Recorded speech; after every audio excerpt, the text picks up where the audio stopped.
Hello दोस्तों, मैं हूं मिथिलेश और आप देख रहे हैं मिथिलेश एकेडमी। दोस्तों, अगर आप यूपी टेट 2026 में सफल होना है तो इधर उधर की पढ़ाई से बढ़िया है कि आप सीधे सीधे 2011 से 2022 तक में जितने भी क्वेश्चंस पूछा गया है, प्रीवियस ईयर क्वेश्चंस को पढ़ लेते हैं तो मैं कहता हूं 100% आप एग्जाम को पास कर जाएंगे। यूपी टेट का इतिहास में देखा गया है कि यूपी टेट नया क्वेश्चंस को बहुत ही कम बनाता है और घी से पीटे वही पुराने क्वेश्चंस को अधिक रिपीट करता है। 2019 में यूपी टेट का एग्जाम हुआ था और 2019 में जितने भी क्वेश्चन था उस क्वेश्चंस को यूपी टेट 2021 के एग्जाम में हूबहू आधा से अधिक क्वेश्चंस को रिपीट कर दिया था। हालांकि यूपी टेट 2021 का एग्जाम पेपर लीक के वजह से कैंसिल कर दिया गया था और वही परीक्षा 2022 में करवाया गया था। तो उसमें जो 2019 में क्वेश्चंस पूछा गया था, आधा से अधिक क्वेश्चन 2021 में हूबहू छाप दिया गया था।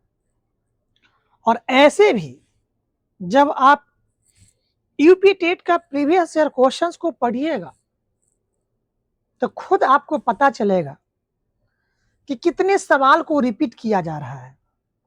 आधा से अधिक आपको हूबहू सवाल रिपीट किया हुआ देखने को मिलेगा। मेरे पास 2011 से लेकर के, जब से यूपी टेट की शुरुआत हुआ है, 2011 से लेकर के 2022 तक ईवीएस, सीडीपी और हिंदी पेपर 1 का यह तीनों सब्जेक्ट का प्रीवियस ईयर नोट्स है मेरे पास और क्वेश्चंस का, हर क्वेश्चंस का व्याख्या सहित विस्तार से दिया गया है उसमें। तो यदि आपको यूपी टेट में सफलता पाना है तो इधर उधर की मोटी किताबों के पीछे भागना बंद कीजिए और सीधे सीधे आज से लग जाइए प्रीवियस ईयर क्वेश्चंस के साथ। आज जो हम लोग पढ़ेंगे, यह क्वेश्चन पूछा गया था यूपी टेट 2014 में और पर्यावरण अध्ययन ईवीएस का क्वेश्चन। चलिए, जो क्वेश्चंस पूछा गया था उसको पढ़ते हैं। पहला क्वेश्चन है,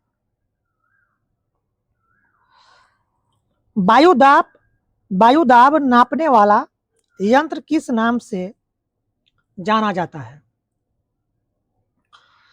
बैरोमीटर, थर्मामीटर, सिस्मोग्राफ, हाइग्रोमीटर। वायुदाब नापने वाला यंत्र बैरोमीटर के नाम से जाना जाता है। तो वायुदाब नापने वाला यंत्र कौन सा है? बैरोमीटर है। वायुदाब नापने के लिए बैरोमीटर नाम के यंत्र का इस्तेमाल किया जाता है। इसमें पारा, जिसका संकेत Hg होता है, धातु भरी होती है। अगर बैरोमीटर का पारा अचानक नीचे गिर जाए तो समझ लो कि आंधी तूफान वाला मौसम आने वाला है। बाकी के 3 ऑप्शन जो है, तो थर्मामीटर, तो थर्मामीटर जो है शरीर का बुखार नापने का काम आता है। सिस्मोग्राफ जो है भूकंप की तीव्रता नापने का काम आता है। और हाइग्रोमीटर जो है यह वायुमंडल यानी हवा की नमी यानी आर्द्रता नापने का काम आता है। तो दिया गया विकल्प के अनुसार सही विकल्प होगा बैरोमीटर। वायु दाब नापने वाला यंत्र किस नाम से जाना जाता है? बैरोमीटर।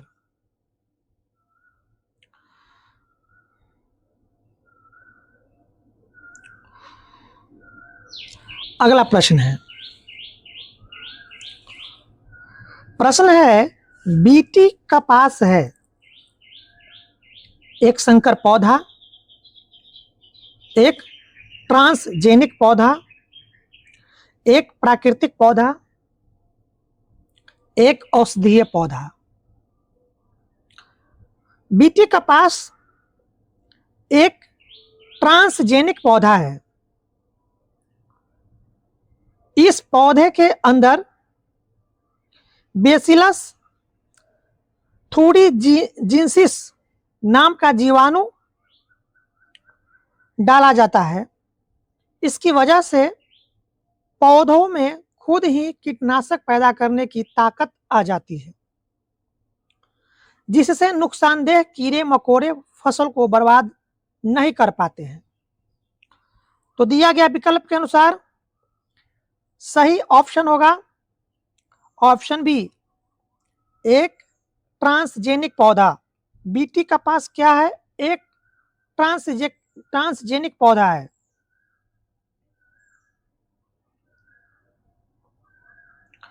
अगला प्रश्न है कौन सा वायुमंडलीय प्रदूषक अम्लीय वर्षा का मुख्य कारक है?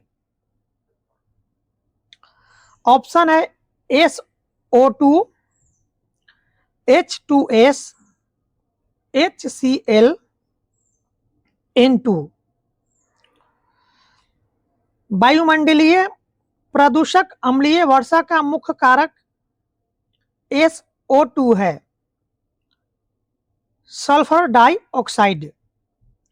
अम्लीय वर्षा एसिड रेन का सबसे बड़ा कारण SO2 सल्फर डाइऑक्साइड गैस है।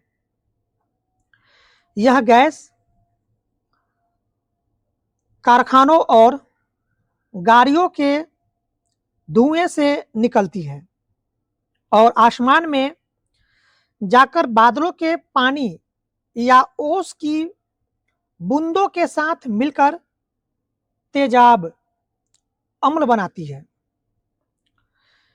इससे फसलों, जंगलों और संगमरमर की इमारतें जैसे ताजमहल को भारी नुकसान पहुंचाता है। तो वायुमंडलीय प्रदूषक अम्लीय वर्षा का मुख्य कारक कौन सा गैस है? तो ऑप्शन होगा SO2। करेक्ट ऑप्शन होगा SO2 सल्फर डाइऑक्साइड गैस।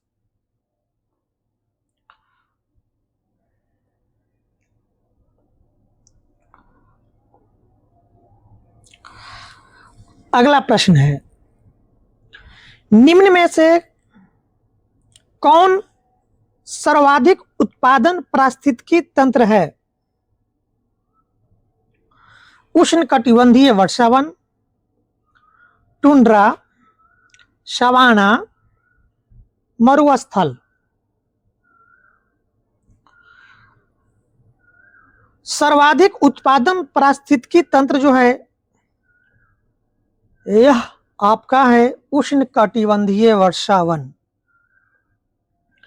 उष्णकटिबंधीय वर्षावन दुनिया के सबसे ज्यादा पैदावार वाले पारिस्थितिकी तंत्र है। ये जंगल भूमध्य रेखा के आसपास पाए जाते हैं। जहां साल भर कड़क धूप और झमाझम बारिश होती है। पौधों और जीवों के पनपने के लिए यहाँ का माहौल एकदम नंबर वन होता है। तो दिया गया विकल्प के अनुसार सही ऑप्शन होगा ऑप्शन ए, उष्ण कटिबंधीय वर्षा वन।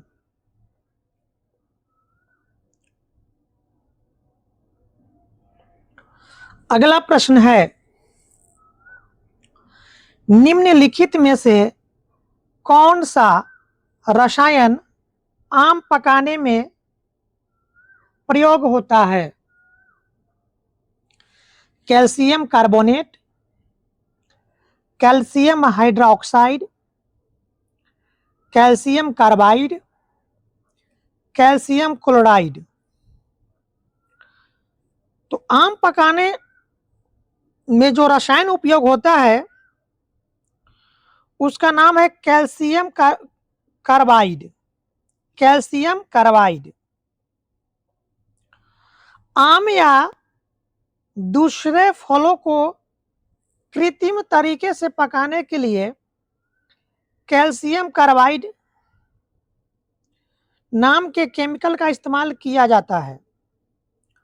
जब यह केमिकल नमी के संपर्क में आता है तो इसमें से एसिटिलीन गैस निकलती है जो फल को फटाफट पका देती है। तो कौन सा रसायन है? तो कैल्शियम कार्बाइड है। दिया गया ऑप्शन के अनुसार ऑप्शन सी करेक्ट आंसर होगा, कैल्शियम कार्बाइड।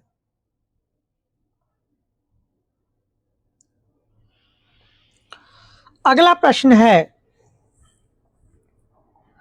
कौन सी बीमारी दूषित जल पीने से फैलती है? ऑप्शन है एड्स, टाइफाइड,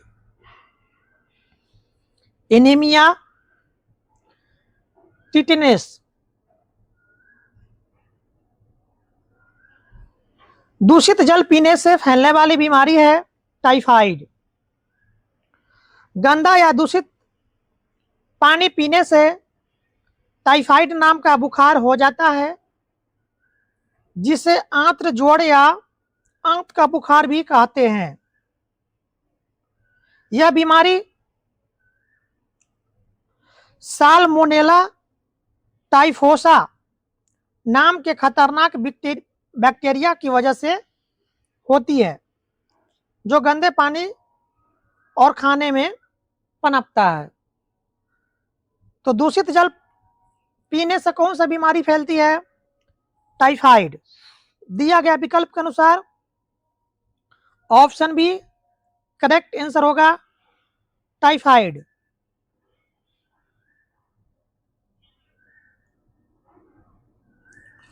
अगला प्रश्न है, निम्नलिखित में से कौन सी ग्रीन हाउस गैस नहीं है?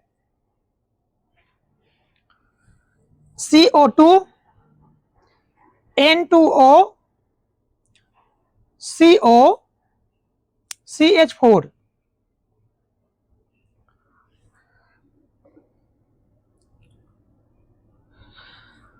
देखिए, CO कार्बन मोनोऑक्साइड यह ग्रीन हाउस गैस नहीं है। ठीक है, CO2, N2O और CH4 ये तीनों ग्रीन हाउस गैस है, जबकि CO कार्बन मोनोऑक्साइड यह ग्रीन हाउस गैस नहीं है। तो हमसे पूछा गया था कौन सा ग्रीन हाउस गैस नहीं है, तो दिया गया विकल्प में CO2, N2O और CH4 ये तीनों जो है ग्रीन हाउस गैस है, जबकि CO carbon monoxide green house gas नहीं है। तो कौन नहीं है? तो CO ऑप्शन जो है आपका करेक्ट आंसर होगा option third. Green house gas वे होती है जो सूरज की गर्मी को सोखकर हमारी धरती का तापमान बढ़ाती है। मुख्य ग्रीन हाउस गैसों में carbon dioxide CO2, nitrous oxide N2O और मीथेन CH4 शामिल है।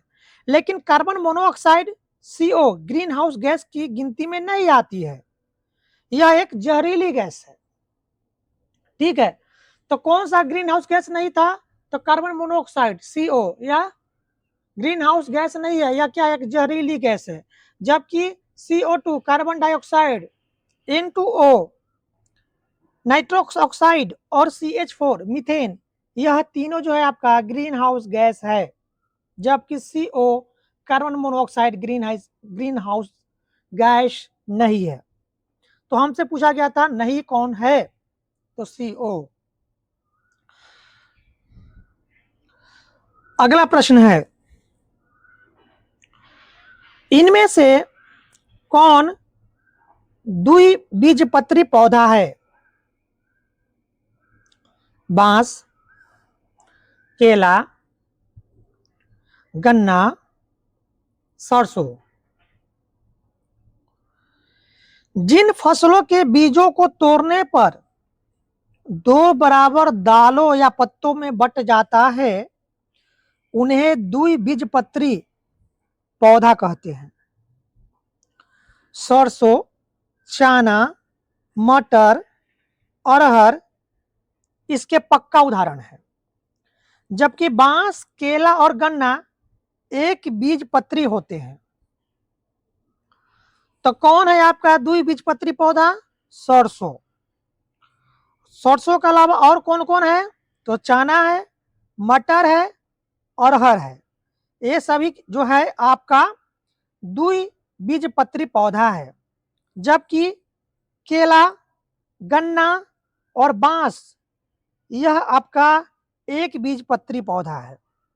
तो हमसे पूछा गया था द्विबीजपत्री पौधा के बारे में, तो कौन है? तो यह है आपका सरसों। तो दिया गया विकल्प के अनुसार सही विकल्प होगा सरसों।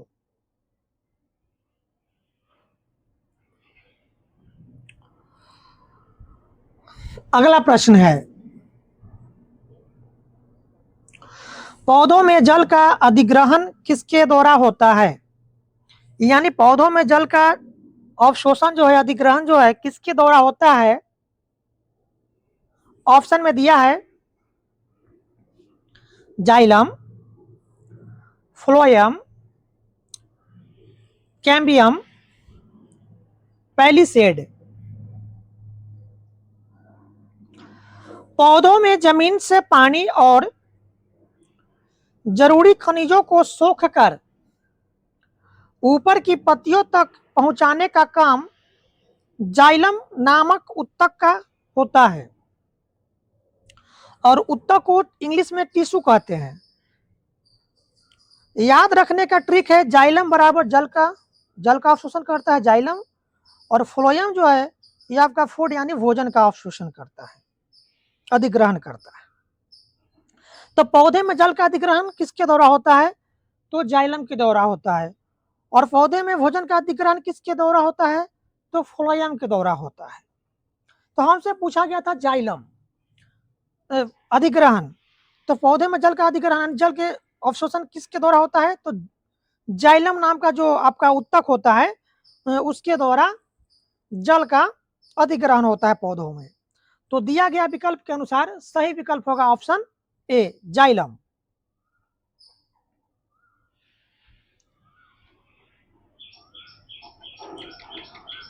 अगला प्रश्न है, कौन सा प्रथम साहित्य स्रोत है?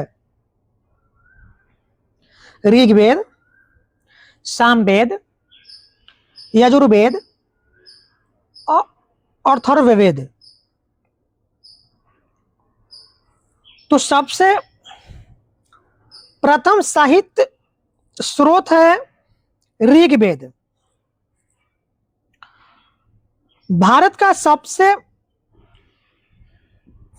पुराना और पहला लिखित धार्मिक ग्रंथ ऋग्वेद है। इस वेद में देवताओं के राजा इंद्र को सबसे बड़ा देवता माना गया है। इसके 10वें यानी ऋग्वेद के 10वें मंडल में पुरुष सूक्त में सबसे पहले 4 वर्ण ब्राह्मण, क्षत्रिय, वैश्य, शूद्र की बात कही गई है। इसमें कुल 228 सूक्त है और 10 मंडल है। तो ऋग्वेद में कितने सूक्त है? 1028 और मंडल कितना है? 10 मंडल है। और इसी वेद में 4 वर्ण ब्राह्मण, क्षत्रिय, वैश्य और शूद्र की उल्लेख किया गया है। तो सबसे पुराना और लिखित पहला धार्मिक ग्रंथ आपका ऋग्वेद है। दिया गया ऑप्शन के अनुसार सही ऑप्शन होगा आपका ऑप्शन ए, ऋग्वेद।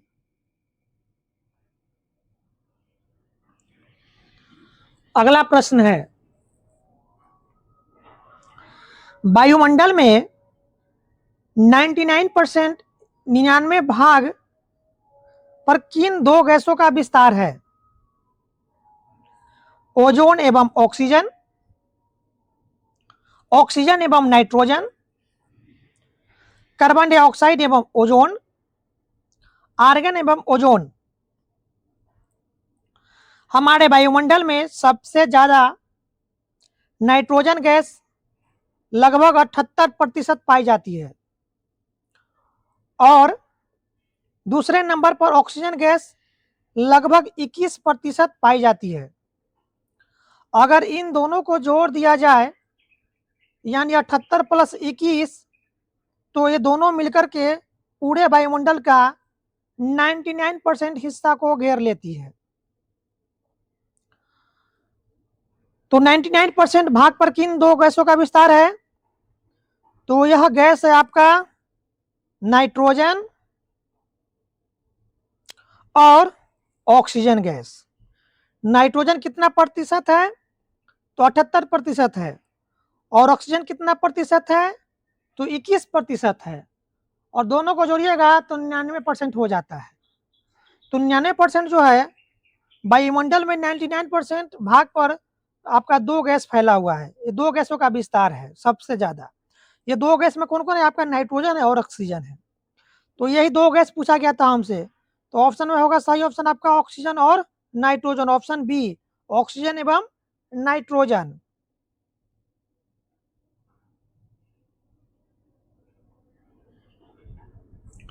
अगला प्रश्न है, पर्यावरणीय अध्ययन में शैक्षणिक भ्रमण का मूल उद्देश्य है बच्चों की ऊर्जा को विकसित करना, छात्रों के लिए प्रत्यक्ष अनुभव, समाजीकरण को बढ़ावा देना, टीम भावना बढ़ाना। पर्यावरण की पढ़ाई में बच्चों को बाहर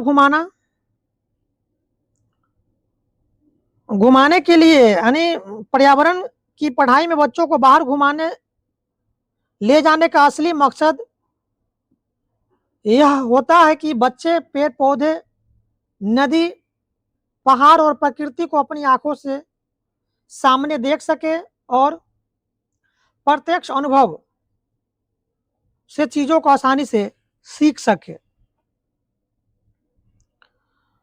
तो पर्यावरणीय अध्ययन में शैक्षणिक भ्रमण का मूल उद्देश्य क्या होता है? तो छात्रों के लिए प्रत्यक्ष अनुभव। जब छात्र खुद चीजों को अपने आंखों से देखता है तो उस चीजों को अपने जीवन से जोड़ता है, ठीक है, और जोड़ करके प्रत्यक्ष अनुभव, रियल लाइफ एक्सपीरियंस करके उस चीज को आसानी से सीख भी लेता है।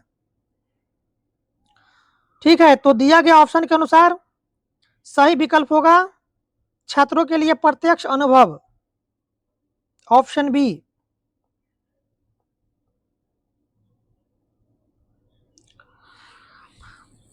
अगला प्रश्न है, कार्जकीय रूप से शुष्क मिट्टी की क्या विशेषता है?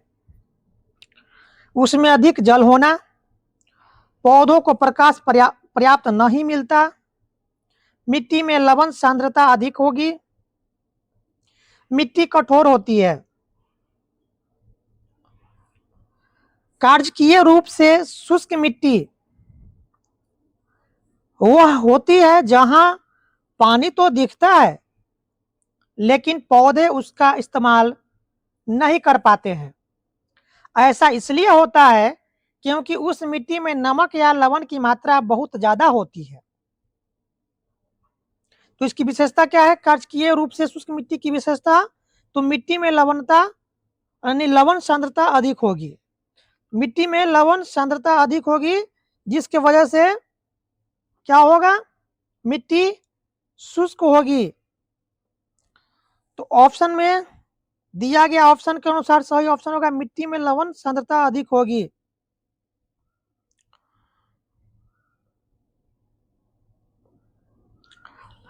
प्रश्न है,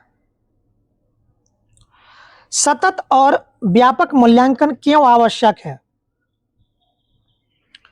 शिक्षार्थियों ने कितना नहीं सीखा जानने के लिए, शिक्षार्थी की प्रगति निरंतर न बनाए रखने के लिए, निरंतर मूल्यांकन होते रहने से शिक्षार्थियों में परीक्षा का अनावश्यक भय नहीं होता है, परीक्षा प्रणाली को महत्व देने हेतु।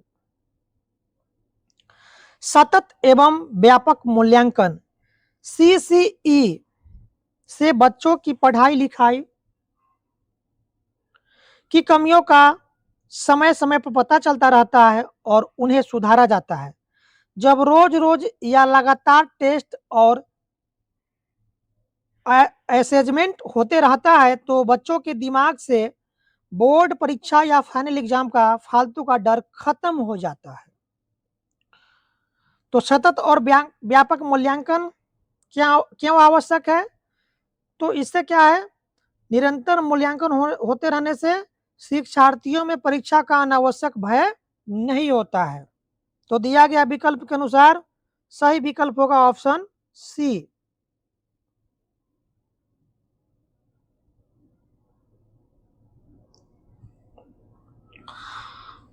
प्रश्न है, चराने वाले पशु वनस्पति को कैसे बदलते हैं? सॉरी, चरने वाले पशु वनस्पति को कैसे बदलते हैं? ऑप्शन है बीज प्रकीर्णन द्वारा, पर परागन द्वारा, चुनकर चरना, रोग फैलाकर।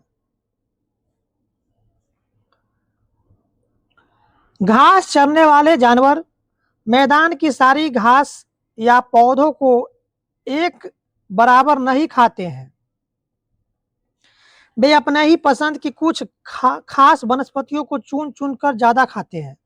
लगातार एक ही तरह के पौधे खाए जाने की वजह से वे पौधे धीरे धीरे खत्म हो जाते हैं और इनकी जगह दूसरे नए पौधे ले लेते हैं। इसी को चुनकर चरना कहते हैं। तो दिया गया विकल्प के अनुसार चरने वाले पशु वनस्पति को कैसे बदलते हैं? तो चुनकर चरना के द्वारा। तो दिया गया विकल्प के अनुसार सही विकल्प होगा ऑप्शन सी, चुनकर चरना।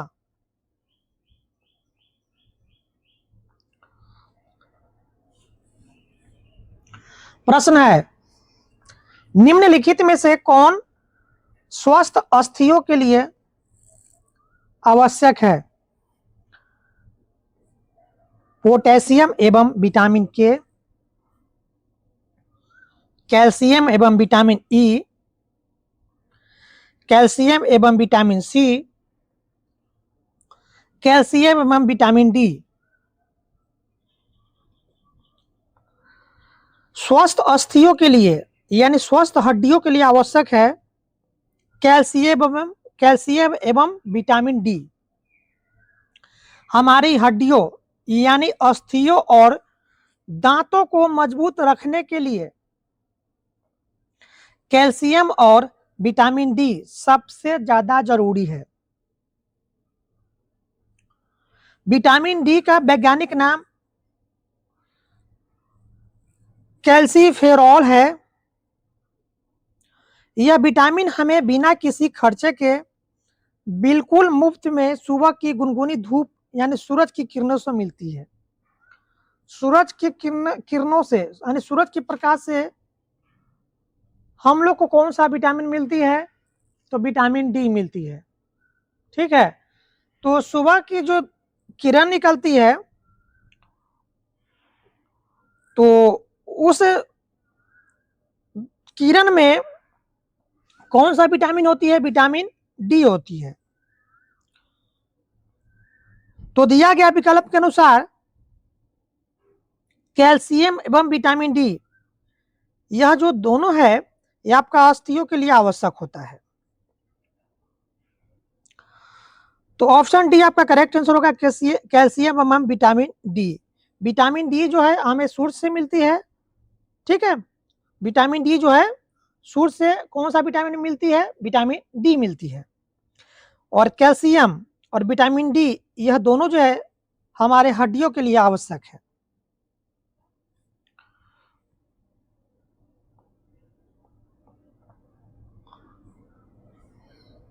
प्रश्न है, भारत में हिमालय की सबसे ऊंची चोटी का नाम है?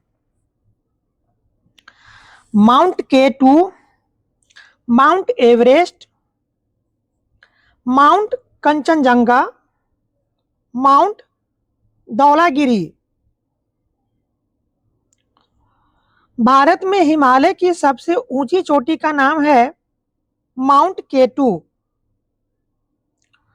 भारत के नक्शे के अंदर आने वाली हिमालय काराकोरम श्रेणी की सबसे ऊंची चोटी K2 गॉडविन ऑस्टिन है, जिसकी ऊंचाई 8,611 मीटर है। वहीं अगर दुनिया की सबसे ऊंची चोटी पूछी जाए तो वह माउंट एवरेस्ट है, जिसकी ऊंचाई है 8,848 मीटर, जो हमारे पड़ोसी देश नेपाल में पड़ती है। तो माउंट एवरेस्ट कहाँ पड़ती है? आपका नेपाल में। और भारत में इसे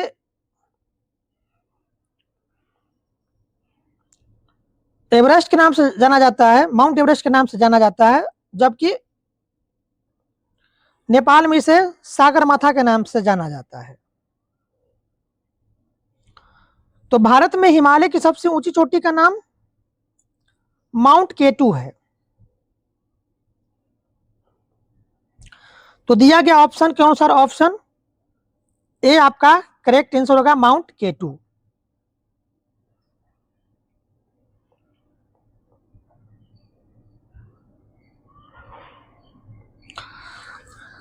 प्रश्न है, प्राथमिक स्तर पर शिक्षण की खेल विधि आधारित है? विकास के मनोवैज्ञानिक सिद्धांत, शिक्षण के समाजशास्त्रीय सिद्धांत, शारीरिक शिक्षा कार्यक्रम के सिद्धांत, शिक्षण विधि के सिद्धांत। प्राथमिक स्तर प्राइमरी लेवल पर शिक्षण की खेल विधि आधारित होती है शिक्षण विधि के सिद्धांत पर। छोटे बच्चों को खेल खेल में सिखाने वाली यह विधि शिक्षण विधियों के सिद्धांत प्रिंसिपल्स ऑफ टीचिंग मेथड्स पर आधारित होती है। इसका असली मकसद यह है कि छोटे बच्चे बिना किसी मानसिक दबाव के अपनी स्वाभाविक रुचि और आनंद के साथ पढ़ाई को सीख सके। तो प्राथमिक स्तर पर शिक्षण की खेल विधि आधारित होती है शिक्षण विधि के सिद्धांत पर। दिया गया ऑप्शन के अनुसार सही ऑप्शन होगा ऑप्शन डी, शिक्षण विधि के सिद्धांत।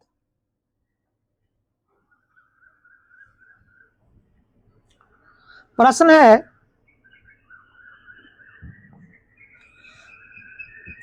वायुमंडल की सबसे निचली परत का क्या नाम है?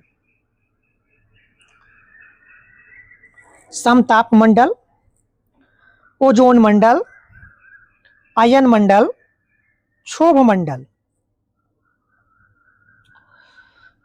हमारे वायुमंडल की सबसे पहली और निचली परत को क्षोभ मंडल कहते हैं। यह परत जमीन से लगभग 8 से 18 किलोमीटर तक ऊंची है। ध्रुवों पर 8 किलोमीटर और भूमध्य रेखा पर 18 किलोमीटर। दुनिया भर के सारे मौसम के ड्रामे जैसे आंधी आना, पानी बरसना, बादल गरजना, कोहरा लगना, सब इसी मंडल के अंदर होता है। कौन सा मंडल के अंदर? तो क्षोभ मंडल के अंदर। तो दिया गया विकल्प के अनुसार करेक्ट आंसर होगा ऑप्शन डी, क्षोभ मंडल। वायुमंडल की सबसे निचली परत का नाम क्या है? क्षोभ मंडल है। और इसी मंडल में वर्षा का होना, मौसम का बदलना, कोहरा लगना, ये सभी जो है आपका इसी मंडल में होता है।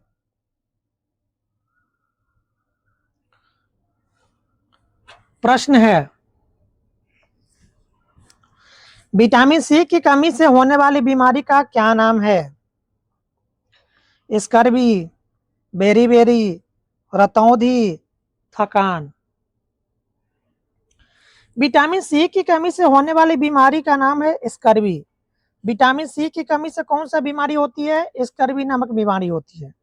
शरीर में विटामिन सी का कम हो जाने से स्कर्वी नाम की बीमारी होती है। इसमें मसूड़ों से खून आने लगता है और शरीर के घाव जल्दी नहीं भरता है। विटामिन सी का रासायनिक नाम स्कार्बिक एसिड है। यह नींबू संतरा जैसे खट्टे फलों में मिलता है। नींबू संतरा जैसे खट्टे फलों में कौन सा विटामिन मिलता है? Vitamin C. और आंवले में तो यह कूट कूट कर भरा होता है। आंवला जो होता है ना, आंवला, इसमें तो सबसे ज्यादा होता है आपका विटामिन सी। तो विटामिन सी की कमी से कौन सा बीमारी होती है? स्कर्वी। और इस स्कर्वी नामक बीमारी हो जाने से क्या होता है? मसूड़ों में खून आने लगता है और शरीर के घाव जो होता है ना, वो जल्दी नहीं भरता है। विटामिन सी का रासायनिक नाम स्कॉर्बिक एसिड है। यह नींबू संतरा और आंवले में आपका विटामिन सी आपका पाया जाता है। तो दिया गया विकल्प के अनुसार सही विकल्प क्या होगा? आपका स्कर्वी होगा।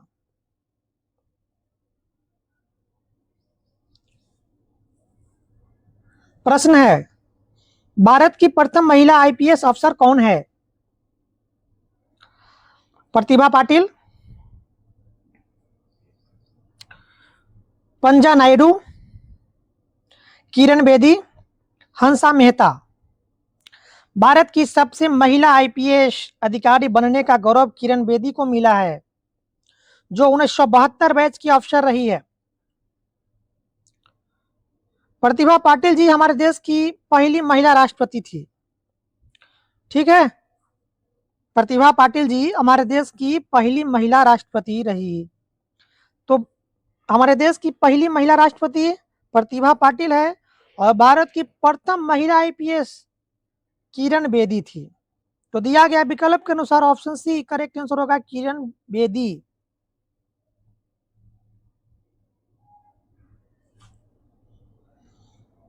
प्रश्न है,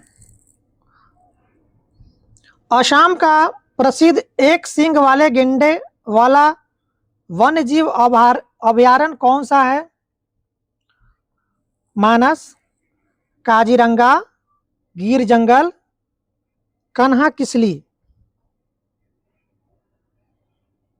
एक सींग वाले गेंडे को बचाने के लिए असम राज्य में प्रसिद्ध काजीरंगा राष्ट्रीय उद्यान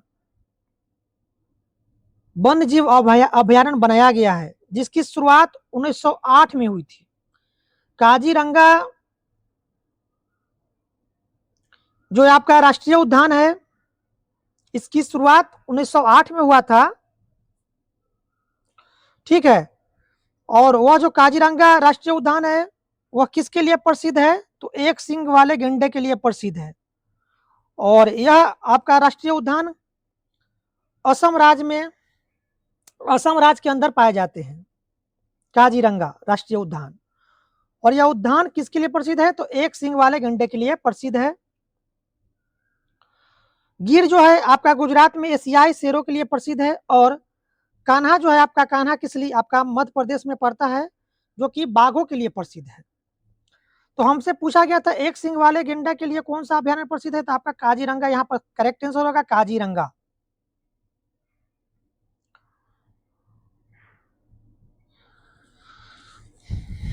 प्रश्न है,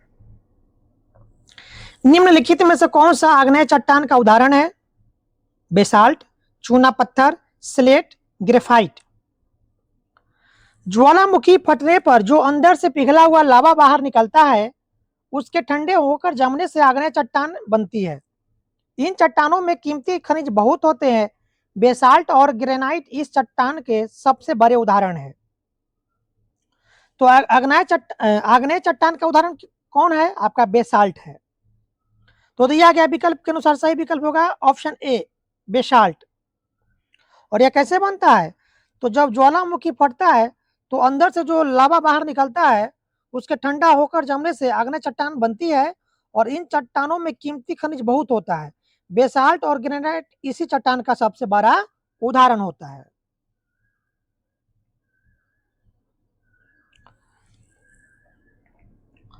प्रश्न है, पृथ्वी के वातावरण की किस सतह में ओजोन परत पाई जाती है?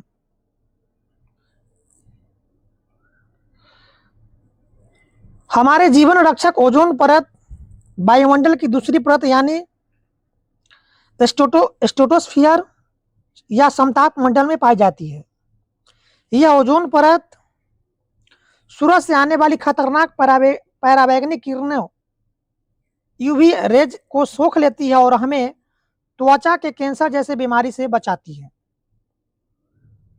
तो पृथ्वी के वातावरण की किस सतह में ओजोन परत पाई जाती है? तो स्ट्रेटोस्फीयर में पाई जाती है। तो दिया गया विकल्प के अनुसार सही विकल्प होगा आपका ऑप्शन बी, स्ट्रेटोस्फीयर।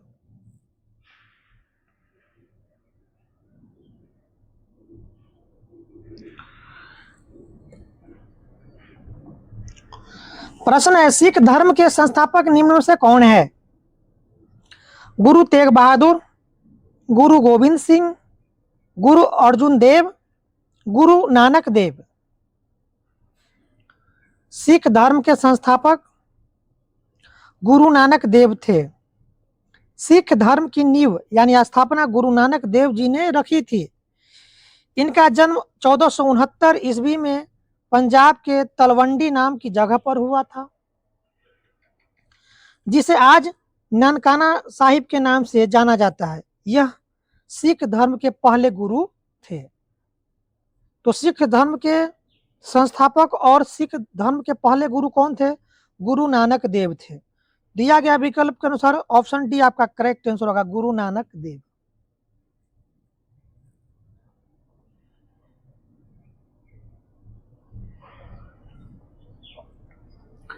प्रश्न है, भूकंप की तीव्रता नापने का यंत्र है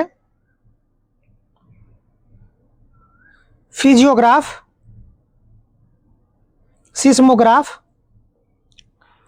कार्डियोग्राफ, बैरोग्राफ।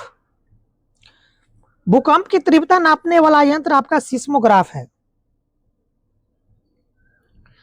धरती के हिलने या भूकंप आने की तीव्रता को रिकॉर्ड करने के लिए सिस्मोग्राफ नाम के यंत्र का इस्तेमाल किया जाता है। इस मशीन में एक स्केल लगा होता है जिसे रिएक्टर स्केल कहते हैं, जो भूकंप का झटका कितना तेज था यह अंकों में बताता है। तो रिएक्टर स्केल पर भूकंप का झटका को यानी कितना तेज था या कम था इसको नापते हैं। भूकंप की झटका जो है ना, हम इसकी झटका को रिएक्टर पैमाना पर मापते हैं, जबकि भूकंप की तीव्रता जो है ना आपको किस में मापते हैं? सिस्मोग्राफ में मापते हैं।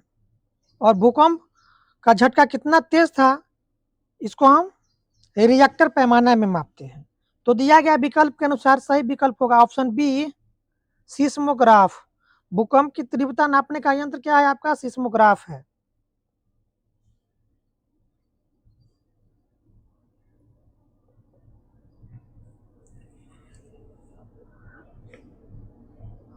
प्रश्न है, दक्षिणी गोलार्ध का सबसे लंबा दिन किस दिन होता है? 21 मार्च, 21 जून, 23 सितंबर, 22 दिसंबर। दक्षिणी गोलार्ध का सबसे लंबा दिन होता है आपका 22 दिसंबर का। ठीक है, दक्षिणी गोलार्ध का सबसे लंबा दिन कब होता है? 22 दिसंबर का होता है। 22 दिसंबर को दक्षिणी गोलार्ध में साल का सबसे लंबा दिन होता है, क्योंकि इस दिन सूरज की किरणें मकर रेखा पर एकदम सीधी और लंबवत चमकती है। भूगोल में इस खगोलीय घटना को मकर संक्रांति कहा जाता है। इसके ठीक उल्टे हमारे उत्तरी गोलार्ध यानी भारत में 21 जून को सबसे लंबा दिन होता है। तो सबसे लंबा दिन जो होता है आपका 21 जून को होता है। उत्तरी गोलार्ध में सबसे लंबा दिन आपका 21 जून का होता है, और दक्षिणी गोलार्ध में सबसे लंबा दिन जो होता है आपका 22 दिसंबर को होता है। तो दिया गया विकल्प के अनुसार सही विकल्प होगा ऑप्शन डी, 22 दिसंबर।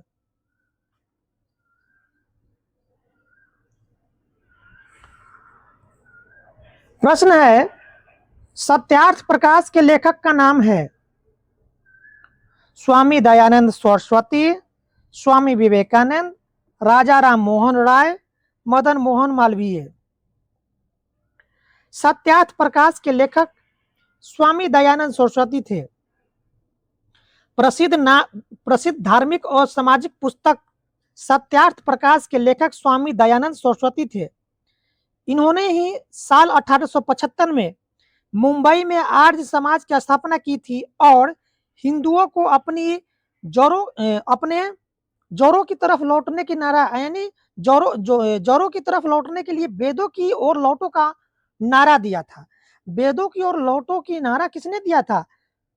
तो यह दिया था आपका स्वामी दयानंद सरस्वती, और इनका एक धार्मिक प्रसिद्ध पुस्तक है सत्यार्थ प्रकाश। तो सत्यार्थ प्रकाश का लेखक स्वामी दयानंद सरस्वती थे, और इनका एक नारा था वेदों की ओर लौटो, वेदों की ओर लौटो। इन्होंने एक नारा दिया था वेदों की ओर लौटो, और इन्होंने 1875 में मुंबई में आर्य समाज की स्थापना किया था। तो आर्य समाज की स्थापना किसने किया था? स्वामी दयानंद सरस्वती। कब किया था? 1875 में। कहाँ किया था? मुंबई में। वेदों की ओर लौटो की नारा किसने दिया था? स्वामी दयानंद सरस्वती ने दिया था। सत्यार्थ प्रकाश के लेखक कौन थे? तो ये सभी होगा आपका स्वामी दयानंद सरस्वती।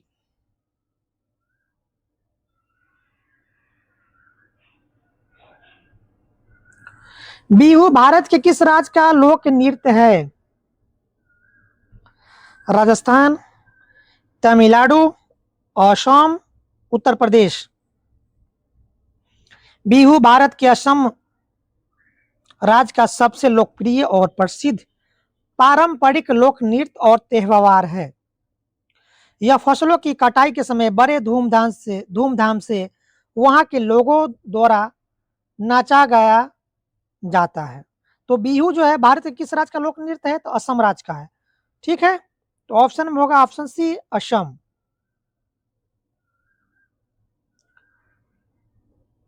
और ये आपका लास्ट प्रश्न है। टोटल आपका 30 प्रश्न पूछा जाता है ईवीएस में, और आपका लास्ट प्रश्न है। खाद्य श्रृंखला के परस्पर समूह को कहा जाता है खाद्य चक्र, श्रृंखला विक्रिया, खाद्य जाल, बायोमास का पिरामिड। खाद्य श्रृंखला के परस्पर समूह को खाद्य जाल कहा जाता है।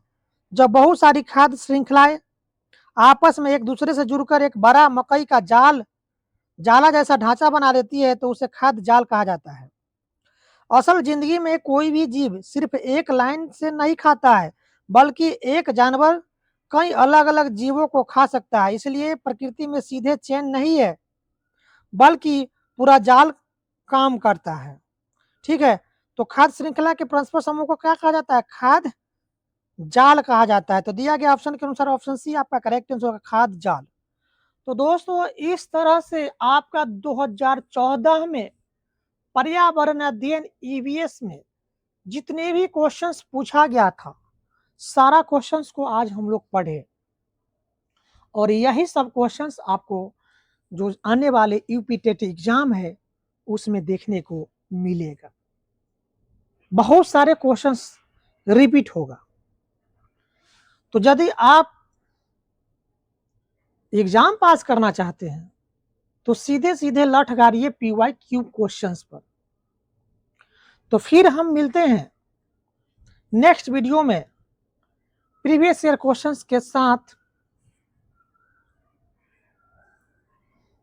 तो आज के वीडियो में इतना ही। वीडियो देखने के लिए आपका बहुत बहुत धन्यवाद।